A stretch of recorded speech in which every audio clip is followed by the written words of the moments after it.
Hello, mayam amazing Bible study guys na taram nokchari ngasi lokat sagodba topic asidi lesson number 10 baptism hadi liming lowa part 2 adugi maram da ikoi neinamina si hariba topic asa yamna maru oibani ahan bada ikoi ishora haijamina si saga malam tayung pam punambu sembi ba ingam ngamba ipai so yam thagasare nahang na nangonda thajakraba mipum khudimaktagi nauno puning honglaba misingdagi karikidamok baptism darka lairibano haibagi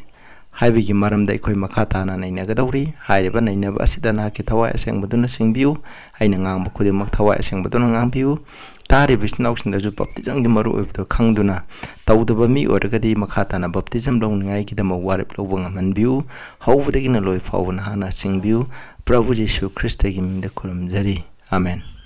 Ahanba aikoi si lesson je sangdungida aina mamangi video da point khara koina sibaga sarga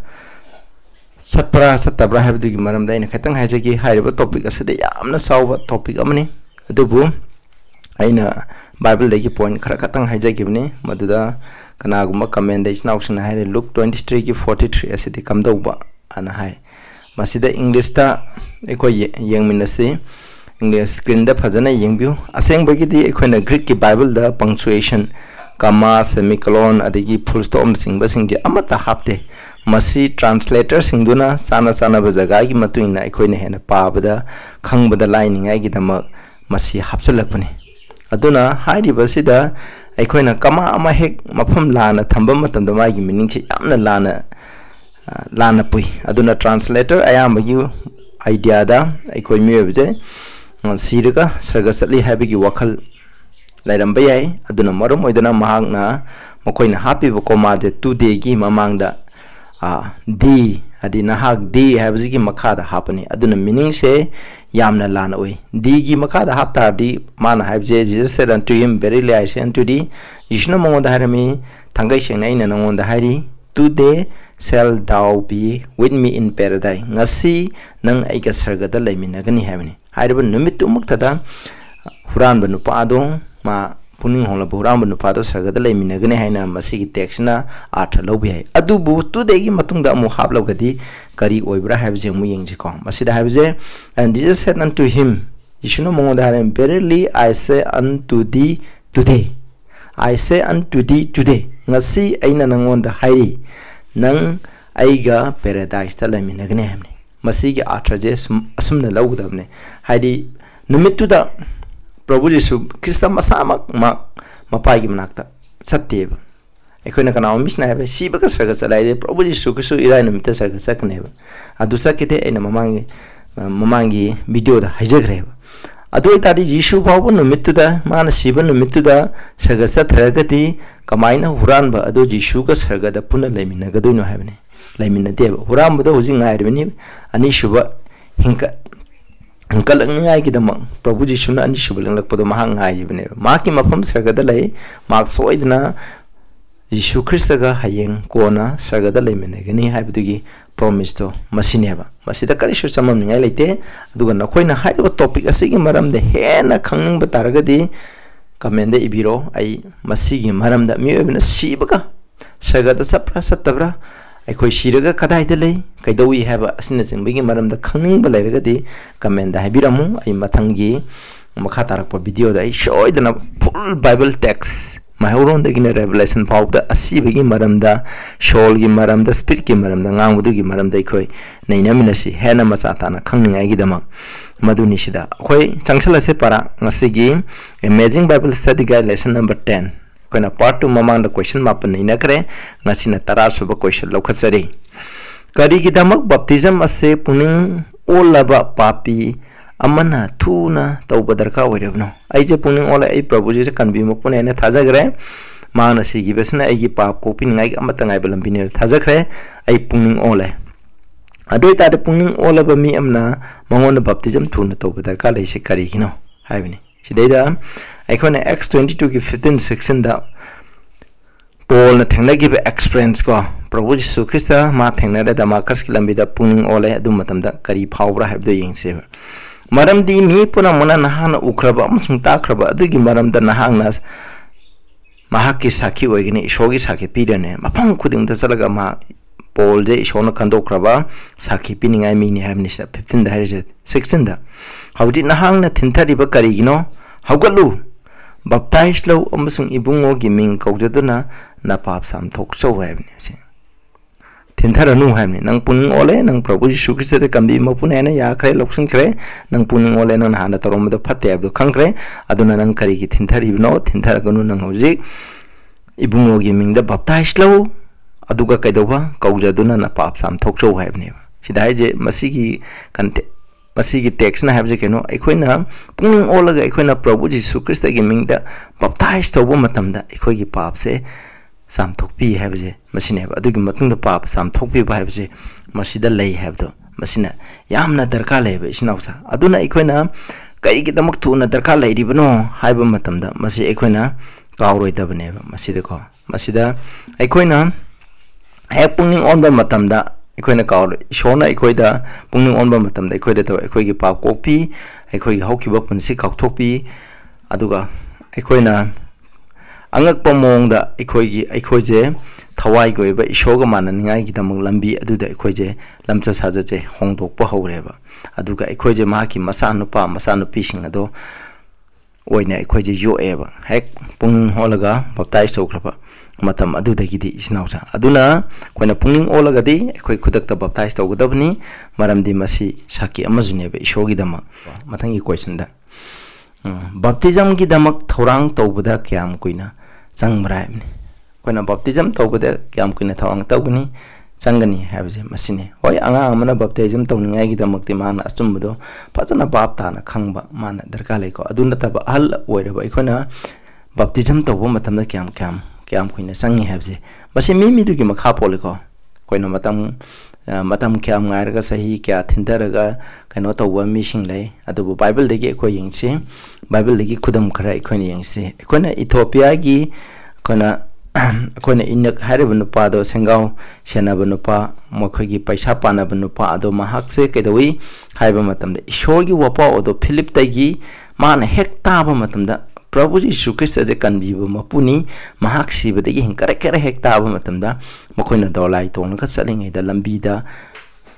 इसिंग उरमी इसिंग उबा मतमदा करिगिदम नांगना आइबु थिनथबनो हायरगा खुदकता कुमदरगा फिलिपना महाकपु बप्ताइज तौबिको माकते नमित्तुदा ताबा नमित्तुदा मा बप्ताइज तौगी अदुगा अखोयना मु Philippian की jail पानाबु नुपादुजु अखोयना माजु ईश्वरगी यीशु Christ जे असेंगबा मपुनी आई अमसु आइगी इमुंगबु कनबिनिंगाई गिदमक करी तौजकदगे हाइना पोलदा हंगबा मतमदा पोल हाय नंग अमसु नंगी इमुंगबु कनबिनिंगाई गिदमक ईश्वरगी मिंगदा पाप बप्ताइज तौरगा पाप high नंगी ना पाप साम थोकसो हाइबने अदुगी नुमित अदुमक्तदा जेलर नुपादजु प्रभु यीशु ख्रिस्तबु कनबी मपुनी हाइना लोक्सनगिबा नुमित अदुमक्तदा महाकसे बप्ताइज तौखी अदुना एक्स 16 की 23 24 तो नखोइना पाबे यार स्क्रीन दे यंगबिरो अदुगा दमाकस की लंबीदा पोल जे पुंग होले होंगलबा मतमदा पोल दि नमित दमा बप्ताइज तौदी मा नमित हुमनी की मतंग द मंगोंदा बप्ताइज तौय एक्स 9 गे 1 to 18 दा इखोना पाबा तारगदि इखोना खंगनी मसी वारिदो चलगुमसे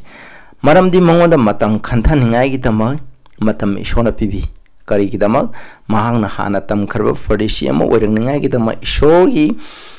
बाइबल ओल्ड टेस्टामेंट की बाइबल सिंग शास्त्रदा मेसिया की मरमदा हाइख्रबा यीशु ख्रिस्त की मरमदा इख्रबा खुदुमक तो मा निंगसिंगनाय की मतमदा मंगोंदा पीगिबा अदुगा फजना निंगसिंगलगा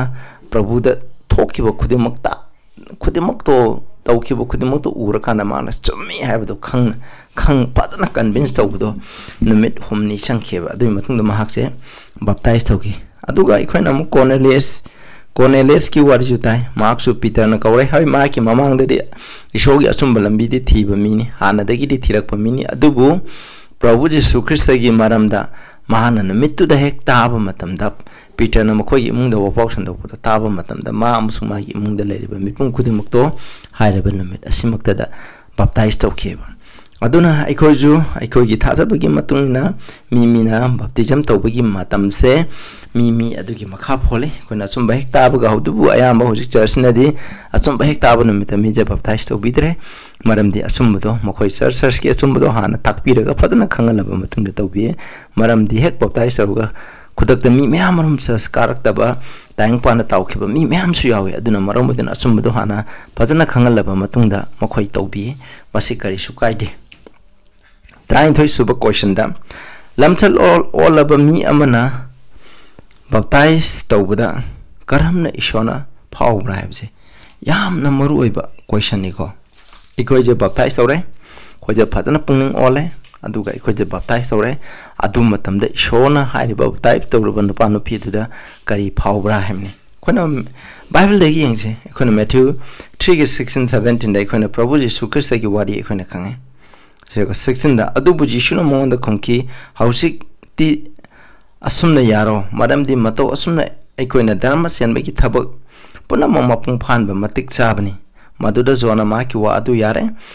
aduga jishu johana jishu bo baptize tawrabada jishu na isingdegi hekka khalakpaga yang mangonda atyano modon hangdole aduga ishogi thawaina lam khunuguna kumtharuktuna ma ki mathakta tongba man urami aduga yang sragadegi khonjen amasan amana asumna haire maha aigi nungsi jaraba isani pani mangonda ay yam pele hamne tasena puning honglaga baptize tawraba misak aduda ishona prabhu jesu christ gi mathakta lauthagibagum nang aigi isano pan ai nangonda yam pele habdo haidban numit adumakta koina khonjan ta da be adubu haidiba adumak prabhu da lauthagiba adumakto ekoida lauthabieba ekoida ishona yamna peleba aduna ishona peningai gi dama ekoina haidiba thabakse ekoina thintaba tawdana ekoina tawgadabane aduga first Thessalonians 4:1 da hai aduna di aroibda isinausa ekoina ibungo jisudana koibu insinjari amsang thawgachari madudi na koina karamna sakkataki amsung karamna ishobu pelangadege haibigi maramda na koina ekoidegi tamkraba adu na koina tawriba adugumna na koina hena tawnabani hai adugi matungde khana baptize ro matungde ishogi penaba thabak tawgadabane ishogi penaba ishona yaba ishona pengadaba thaba adu tawgadabane adu itadi ishona ikoibu yam harawi ishona pen ba habje keno bible gi matungna koina phajana pung olaga ikoina ishogi asumbagi lambida chappa baptize tawbase ishona yam pele maramdi koina pap kopi bi yawtanadi lamsa saja hongtopi bi yawtanadi kaidonungda ikoi ishogi ning tholebak serga aduda koina satpa ngamoiba adu mathangi question amaruiba ishogi church ki member ama weraktana mi amana asengba baptism hakthengna phangba ngambraimne ikoi any church amagi member weraktana ikoi hekta baptize tawba yabrasin adi ordain tawba pastor na natragadi ikoi je mi amana hekta baptize tawba yabrasin amaramda koi church member weraktana ikoi baptize tawre habje hekta yabraba yadeba ikoi baptize tawge hadi baptize tawwa haisna kaidogani habda ikoi je church amagi member amadi soidin orakani bible da asumna I ikoi yengmina siko ikoi Colossians 3:15 da asumna hai let the peace of God rule in your heart na koi gi thamoi da ishogi ingthabduna panbibo oishnu to the which also ye are called in one body haidiba asidana koishu haksang amadana koibu kawuni haksang ama habdi sida one body habdi one church habni amaramda shoba thaglu ikoije asengba sargagi oiba church amado adugi dama ikoije baptize lobune koi church amagi body oira kadamne asengba oira kadamne maduni ko masigi dama yamaroi church amagi member oira ngai gi dama ikone baptize to habse darkale baptize roge any church amada yawdo habse masi yade adu kanana makpuju baptize to bigani yade aduga amana church na haksang aduni mahangna haksangi makok church ni haidi Jesu Christ na koigi church ki makok ne aduni church ta yarok tanadi aikoi haksang aduda yarok tanadi aikoi kamaina makok adugi makhada aikoi leiba ngamni Jesu Christ ai makhada kram leiba ngamgani aduna maram oiduna aikoi church amagi member oira kadabane aduga 1 Corinthians 12 ki 13 da asumna hai kona baptism ko masidai for by one spirit are we all baptized into one body have thawai asengba amagi mapana ekhoi khudima church amada haidi hakchang amada church amada baptize tawre hamni ekhoi je ekhoi hakchang gi cat mayam le adugum ekhoi cat sing che body ama sembada mathau dai ba adumai tawduna ekhoi ju church amagi member orektan ekhoi baptize taw bhaib su oithokte ba masida haibse masini ko khoina sida mayek sengna hare aduna ekhoi baptize taw bati darka lai aduga ishor gi pung hong laba missing assess ta hapsile Acts 2 gi 47 ni ko praising God ishor thagatuna having favor with all the people mipung khudima kin shinaba lare and the Lord shone added to the church daily such as should be saved kan bi getaba missing adon mi khuding gi church ta tinsalami hapsalami ham kamaina baptism gi mapana masi hapsan bane church amada koina nungti gi aduna khoina baptism tawba asina ekhoi je church amagi member masing church ta masing ham kalakpani haibase ekhoina khawbi ade masi yam maru ekho adu mathanggi question da muchala sen baptism na tawba ngamdaba hiram mari ase khangjalo baptism na tawba ngamdaba hiram mari lai hairebe hiram mari ado ekhoi yengmina seba kari no khoina baptism na tawba ngamdaba hiram mari ase ekhoina ahan bada ko baptism na ekhoi ai baptism tawre haiduna aina ekhoi gi thamoi je hondok pangam banateba baptism di chumnagi ai ishogi mi ama oire ai pung ole habigi saki amane ishogi mamangda mi singi mamangda ishogi church ki members sing oire habigi saki amane adubu baptism tawre haiduna mase ekhoi thamoi olan banateba mase ko ekhona kawre dobde kanagum mi amana thajaba yaudana ekhona pung baptize tawba taraba thajaba yaudana pung hongba yaudana aduga akhoi thamoi anouba ma yaudana baptism taw taragadi haireba nupado karisu kanaba phangoi ma ising de lupa yai adubu ma prabhu thajara gi ising de lupa yai adubu ma ki pap sing adudi jam thok pangam deba aduna masina karisu kanaba yai 1 John 3 gi 5 tajuna na khoi na ising amusung thawai amusung ising de gi baptize tawdi kan biro habdo masi ekhoi na kawba yadeba masina ahamani ko ani subada khoina baptism na darka leiba mi amabu hena phaba phawhande khoina aije baptize tore na aije hena phaba mi ama ohenbado masina ngamdeba aduga masina ekhoi gi pungning da phawba sing adu hongan bangamde aigi thamoida aina kari wakhal khal habdo hongan bangamdeba mi khara dining baka bi aina baptize tore tawroba matung thawgalakpa matamda aina hana hainaramba yu thakpa churup thakpa hairabju madu thatok bangamde haina masi ekhona kawre dabne